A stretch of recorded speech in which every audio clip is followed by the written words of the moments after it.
Naj se najprej zahvalim gospodu Strgarju, da mi je omogočil z vami deliti nekaj mojih misli o sedanjosti, pa tudi preteklosti. Zrasti se bom v svojem izvajanju naslonil na pomladno izročilo. Leta 2013 je Slovenija pred velikim izzivom. Soočena je s strani tovarišijskih struktur ugrabljeno državo, brezpravnim sistemom, ekscesno javno porabo, ki je deficitno financirana, z medijskim, izobraževalnim in kulturnim monopolom. Lahko rečemo, da je danes Slovenija ne samo ugrabljena država, ampak de facto propadla država. Zakaj? Ekonomski model tranzicijske levice, ki je temeljil na nacionalnem interesu, ki je temeljil na brezpravni državi, ki je temeljil na političnih kreditih, hipertrofiranem javnem sektorju, bo v letošnjem letu dokončno bankrotiral. Pokojna ministrska predsednica Velike Britanije Margaret Thatcher je imela prav. Problem socializma je, da sčasoma zmanjka tujega denarja. Dejansko se to dogaja Sloveniji.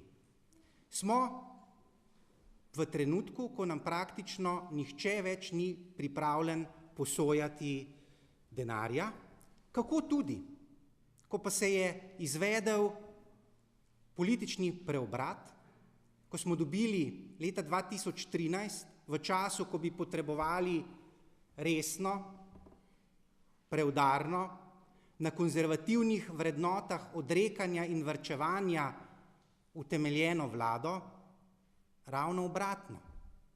Imamo vrnitev že videnega, vrnitev odpisanih, beograjske ekonomske šole. Poslušamo reformni narativ. Kakšen je ta reformni narativ? Rebalans proračuna z dvigom proračunskega primanjkljaja iz 1 milijarde evrov, kot ga je zapustila Janševa vlada, na 2 milijardi evrov. Poslušamo leta 2013 zgodbe o potrebnih državnih dokapitalizacijah podjetij, vrnitev socializma. Poslušamo zgodbe o tem, da ne potrebujemo vpisa fiskalnega pravila v ustavo, da je to potrebno odložiti ne na leto 2015, ampak na leto 2017, morda na leto 2030, o katerem v teh časih razmišlja predsednik države Borut Pahor. Zanikanje realnosti. Jasno je, da te države iz te zagatne situacije ne bo spravila tista politična struktura, ki je kriva za to zagatno javnofinančno situacijo. To je tranzicijska levica. Težava tranzicijske levice v tem trenutku je tudi ta, da bo izostal večni grešni konj, Janez Janša. Imajo oblast, težko se bodo sklicevali, da je za vse tegobe te države kriv Janez Janša. In že lahko zasledimo spremembo medijske strategije. Prenos iz notranjega sovražnika na zunanjega sovražnika. Kar naenkrat, če berete Mladino, če berete Delo, če poslušate nacionalno televizijo, imamo zunanjega sovražnika. Zunanji sovražnik je Evropska unija. Pred tednom dni sem bil osupal nad naslovnico Mladine. Prikazovala je ošabnega pripadnika SA, rjavosrajčnika, z zavihkom evropske zastave.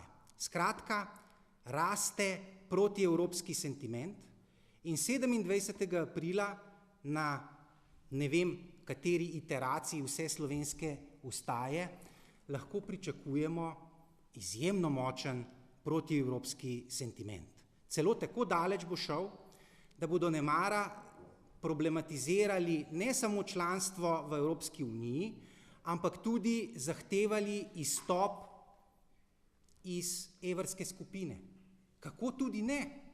Ko je pa ravno značilnost beograjske šole ne samo razbrzdana fiskalna politika z visokimi proračunskimi primanjkljaji, ampak da je ta, če se spomnite tisti, seveda časov Jugoslavije, da so bili ekscesni proračunski primanjkljaji reda velikosti tudi 20% bruto domačega proizvoda financirani s primarno emisijo.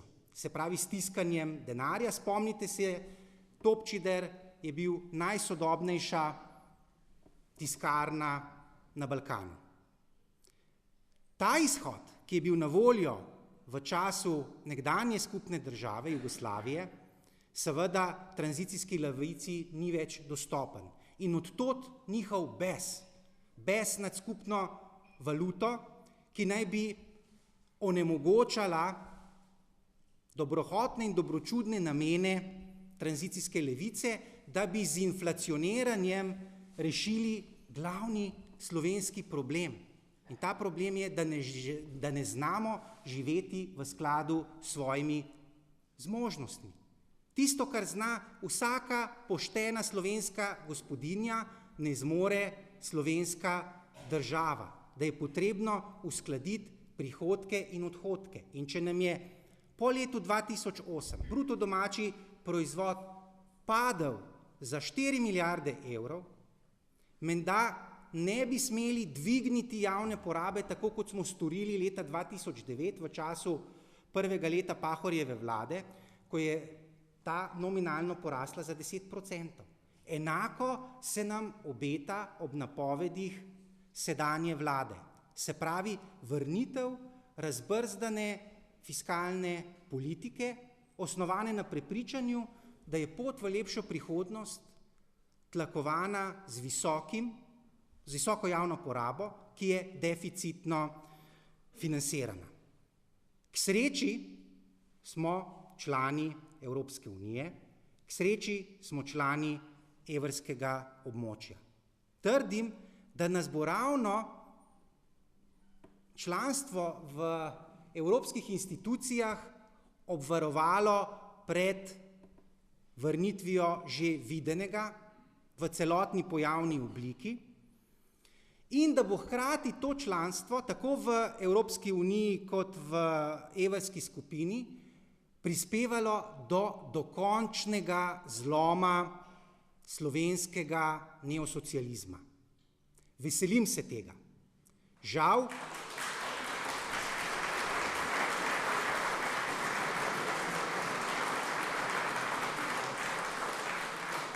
Žal bo konec socializma po slovensko povezan tudi z izjemnim socialnim in gospodarskim opustošenjem.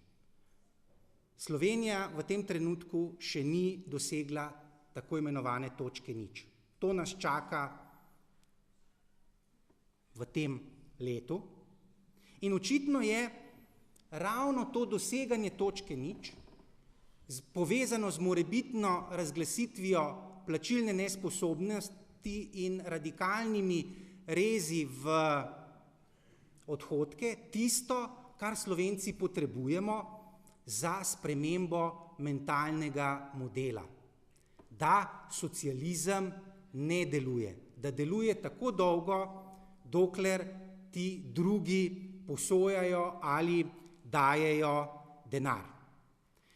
Ko bomo dosegli to točko nič, sem prepričan, da bo seveda država zlomljena, opustošena, da bo pa to hkrati priložnost za novo slovensko pomlad, ko bomo morali državo zgraditi znova. Izziv za novo pomlad. Če pogledamo, 25 let mineva od prve slovenske pomladi. Gre za resnično izjemen pojav v ne samo novejši, ampak v celotni slovenski zgodovini. Pojav, ki je zaslužen za dve stvari. Prvič je tu osamosvojitev, ki je bila dosežena zelo hitro in tudi ob neprijetnem uvidu v stanje slovenske države smo lahko danes veseli, da živimo v samostojni državi, ki smo se je vsi Slovenci dolgo let želeli. Tega res zgodovinskega dosežka, ki ga moramo pripisati slovenske pomladi, ne smemo podcenjevati. Imamo svojo državo.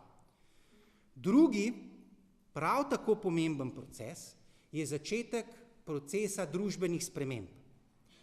V času slovenske pomladi smo si seveda želeli vzpostavitve pravne države, svobodnega tržnega gospodarstva in pa liberalne demokracije, utemeljene na parlamentarizmu. V tem delu je stanje po 25 letih nekoliko bolj mračno. Ne moremo biti zadovoljni, lahko govorimo o razčaranosti in razočaranosti.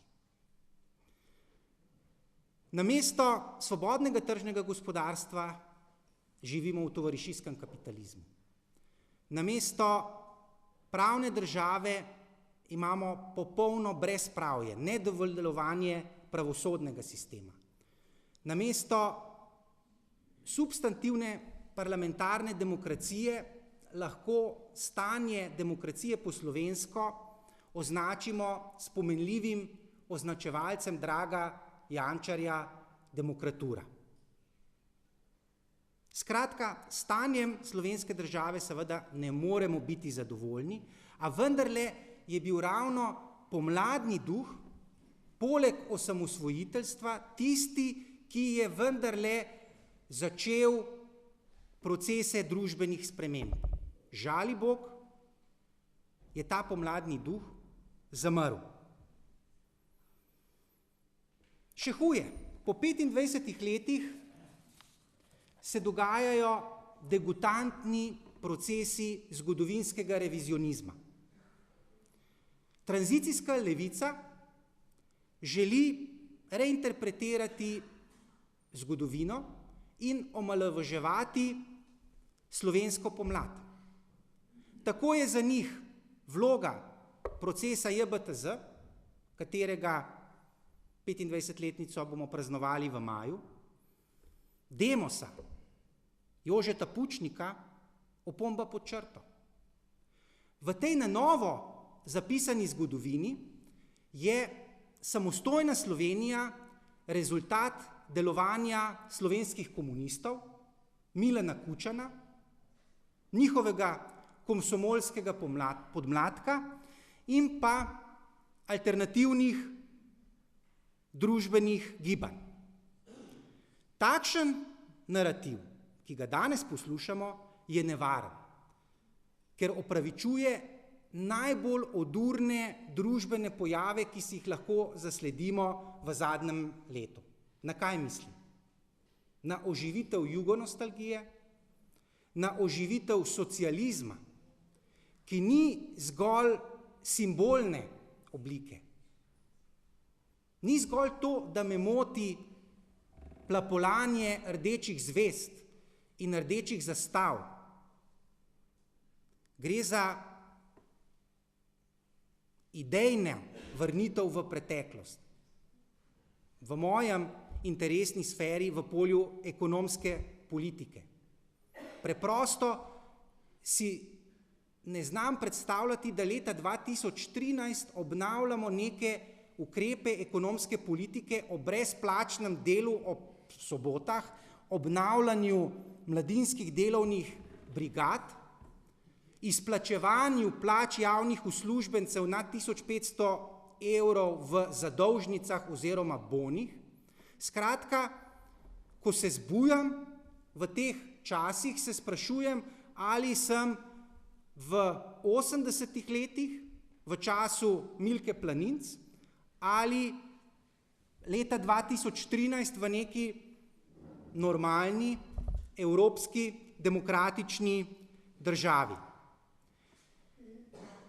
Te degutantni pojavi so seveda spremljani tudi z zavračanjem temeljnega evropskega sporočila, vrednotami parlamentarne demokracije, zavračanjem strankarstva, uveljavlja se novorek ljudske demokracije, protislovja v izrazih, kot da demokracija po definiciji ni ljudska.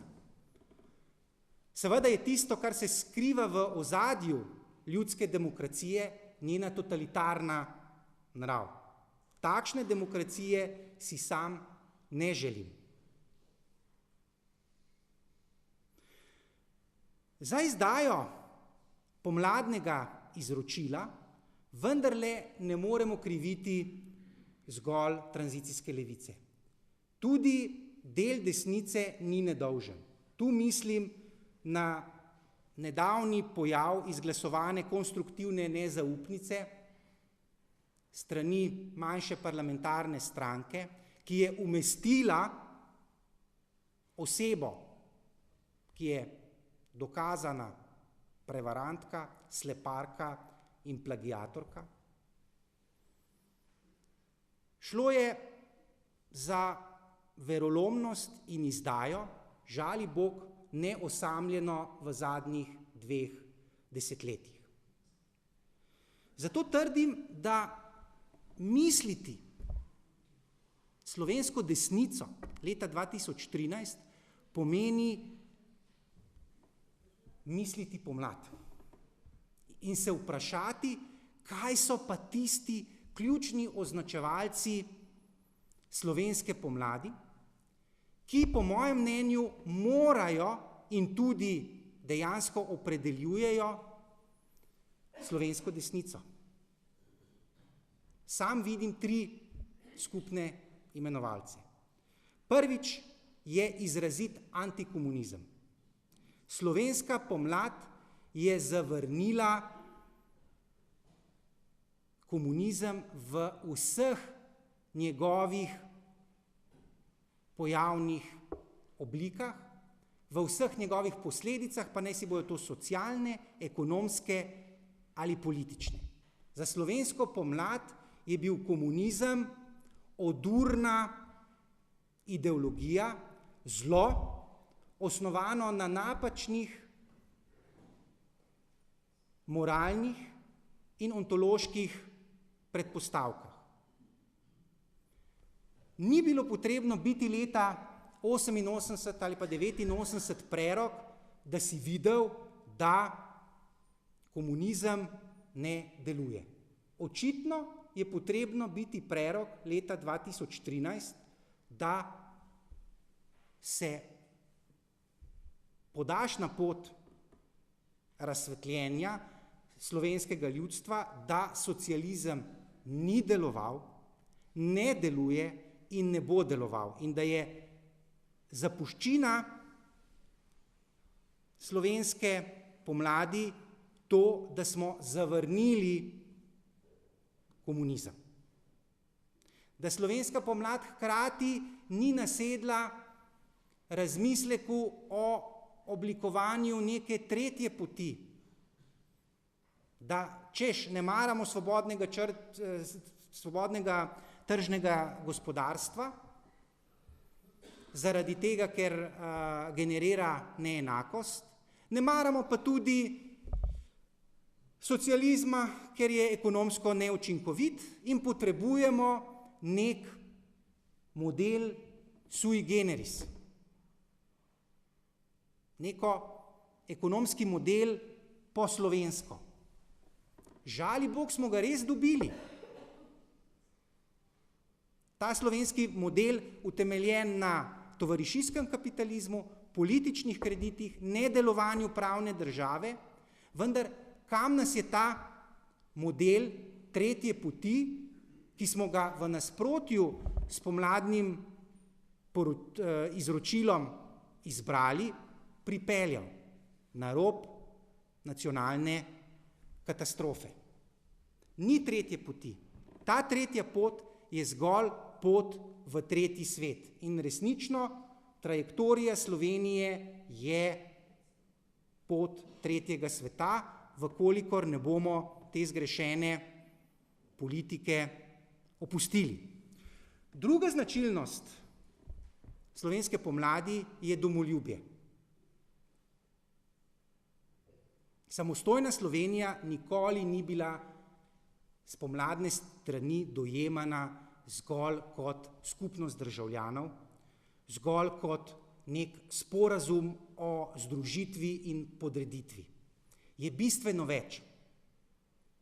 Je nam domovina, se pravi, da nas druži jezik, kultura, navade, običaji, vse tisto, kar definira nacionalno. Tretja značilnost pomladnega izročila in po mojem označevalec sodobne slovenske desnice je evropskost. Ne toliko evropskost v zagovorništvu institucionalne povezanosti. Med nami je marsikdo, tudi sam, ki izraža velike dvome o ustreznosti, recimo, denarne politike, o ustreznosti prihodnosti evropskega doma. Sam si ga nikakor ne predstavljam kot Evrofederacije ali Združenih držav Evrope, a vendarle je tisto, kar nas podmladnike druži, to, da je evropskost utemeljena na nekem specifičnem izročilu. To izročilo je na eni strani pripisljivo rimsko-helenski tradiciji, na drugi strani judejo-krščanski tradiciji. Ne moremo mimo dejstva, da je bistvo Evrope krščanstvo. Čeravno so pisci preambule Evropske ustave to zanikali. Evropa je krščanski projekt, ravno tako, kot to velja za renesanso, kot to velja za razsvetljenstvo v tistem pozitivnem razsvetljenskem delu. In na to evropskost pomladniki prisegamo. Ta evropskost ima danes pojavne oblike v naslednjih institucionalnih značilnostih. Prvič je to svobodno tržno gospodarstvo, potem pravna država in pa liberalno-demokratska ureditev. Te tri značilnosti pomladništva so hkrati lakmusov papir slovenske politike.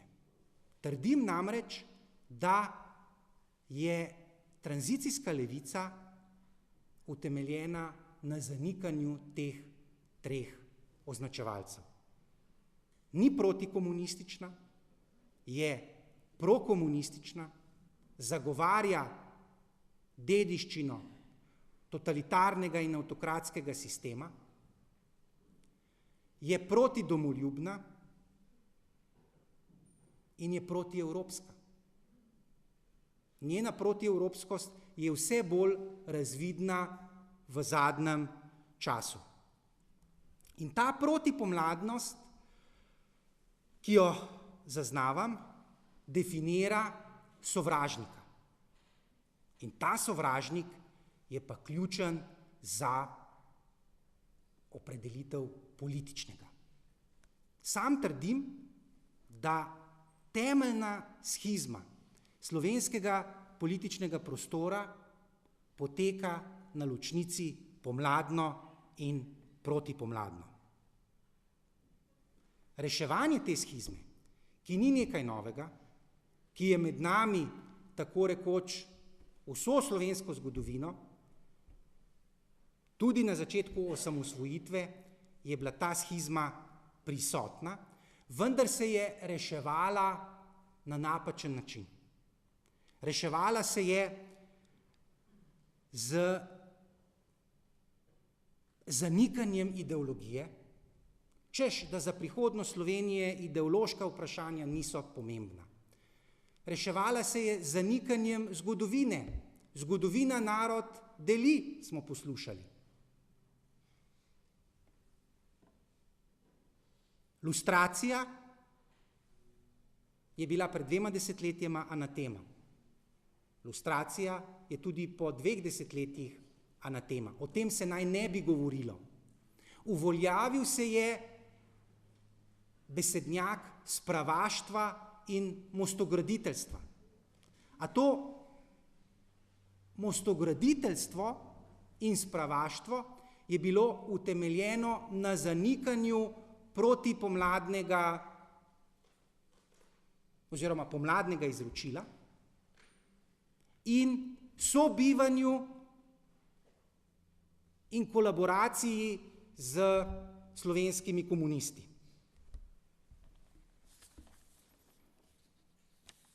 Polje političnega v skladu s takim naziranjem politike naj bi bil spopad interesov.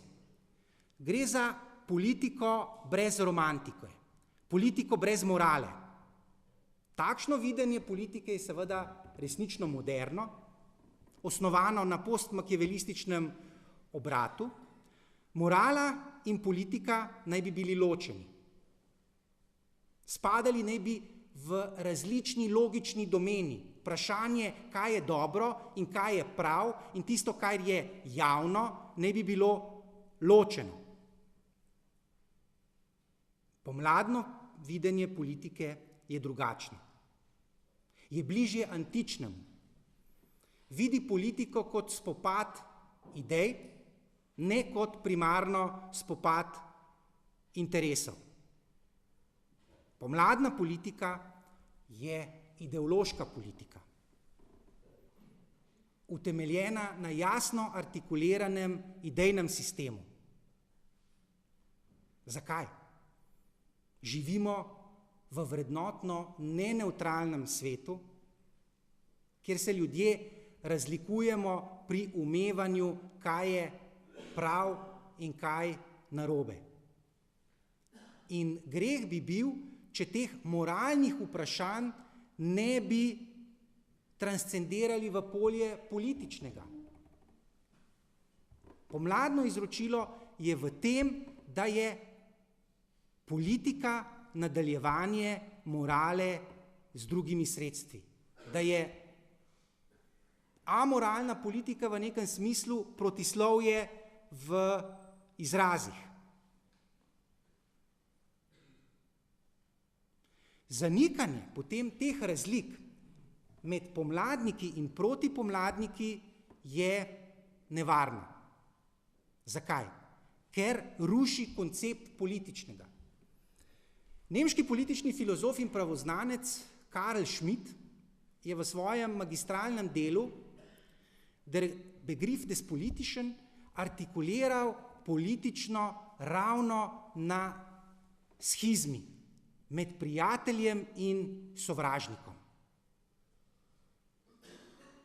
In sam trdim, da je bila v zadnjih 2 desetletjih napaka strani pomladnega tabora storjena ravno v polju tega, ker ni definirala sovražnika, ker ni bila toliko drzna si priznati, da obstajajo med levico in desnico nepremostljive razlike.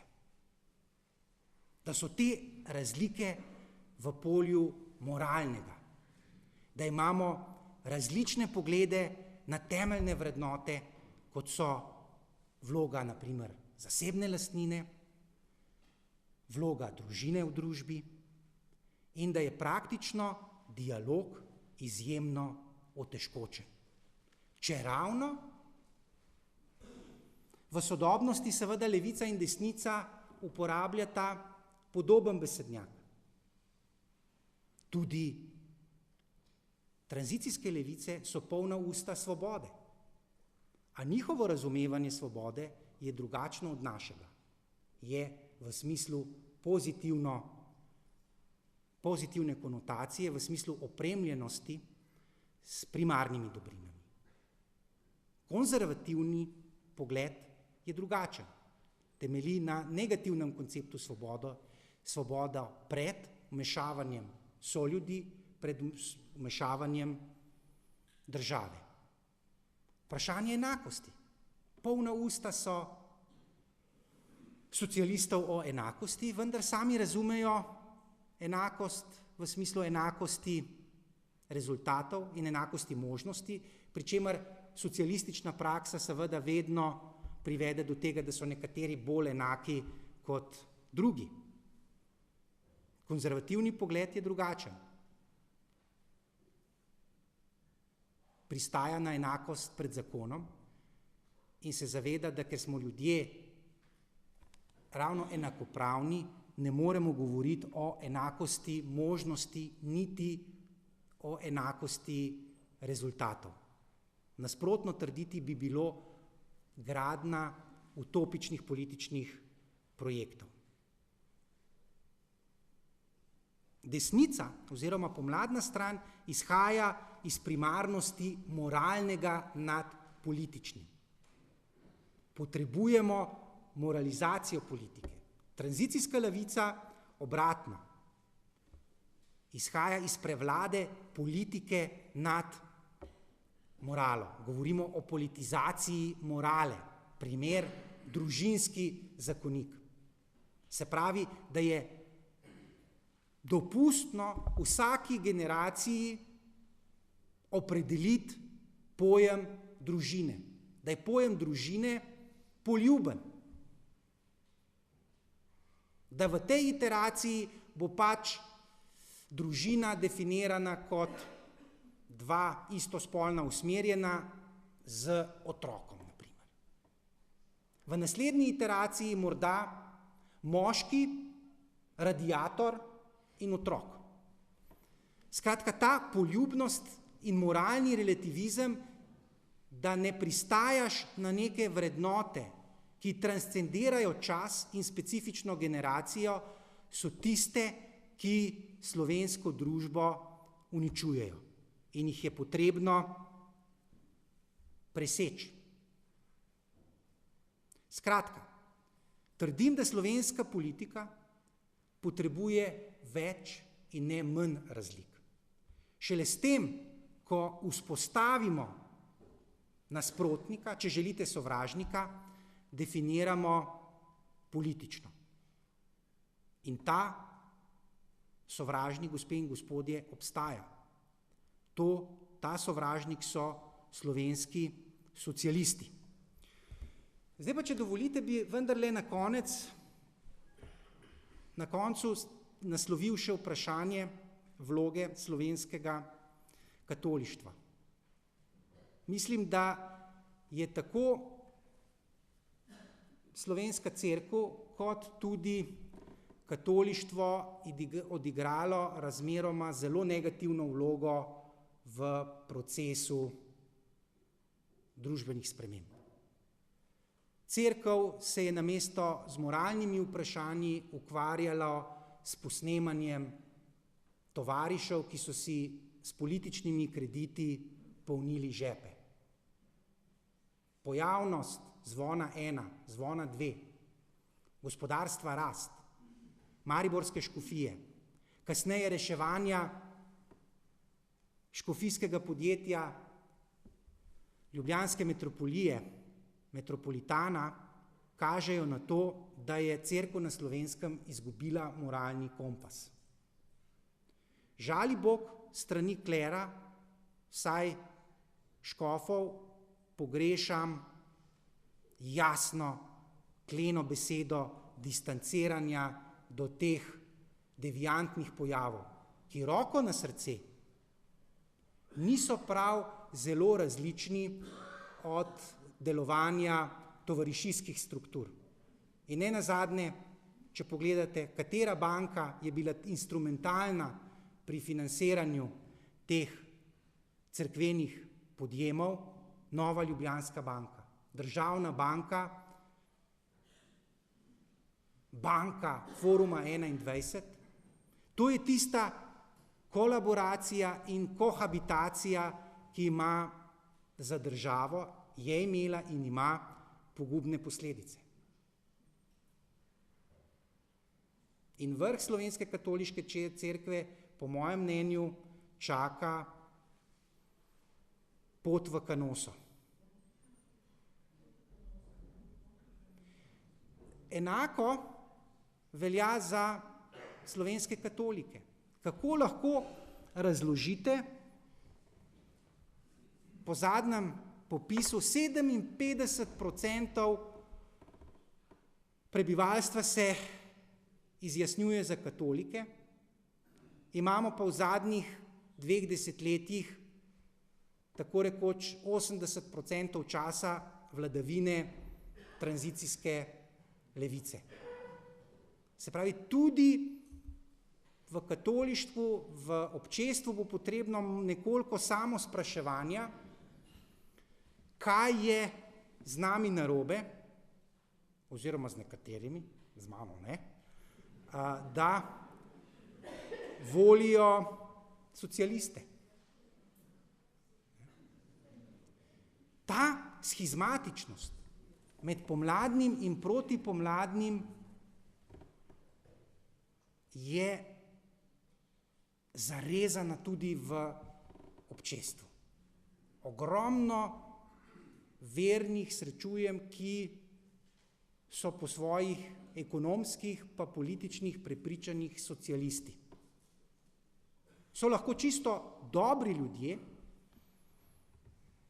ampak sam pri njih zaznavam velike zmote, kot na primer mi razlagajo o tem, kako je treba biti solidaren. Sam se zavedam moralnega imperativa solidarnosti, vendar je lahko solidarnost kot vrednota samo dejanje svobodne volje. Če je solidarnost zapovedana kot politični imperativ, potem to ni dobro dejanje. Kajti moralna dejanja lahko sodimo samo, ali so v skladu s svobodno človeško zavestjo. Tako da sem prepričan, da socialisti, da dober katolik ne more biti socialist, ker stori korak predaleč, ko izvede iz moralnega imperativa sočutja politični imperativ, ki je umeščen v polje socialne države. Skratka, ta shizma, ki je prisotna v katoliškem taboru vse od 20 in 30 let, mislim na eni strani pojavnost političnega katolicizma pred drugo svetovno vojno in pa kocbekovstva, če želite, se pravi krščansko-socialnega gibanja, se nadaljuje tudi po osamosvojitvi. In zaradi te shizme, ki ne poteka, kot rečeno, zgolj na pomladno, protipomladno, ampak tudi v katoliških vrstah med socialisti in nesocialisti, je pomladna opcija tako šibka, da praktično sama ne more sestaviti vlade. Kar pomeni, da je rešitev, po mojem, vseh teh naših zagad vendarle ni ne v pravu, ne v ekonomiji, ampak primarno v politiki. Slovenija ima politični problem,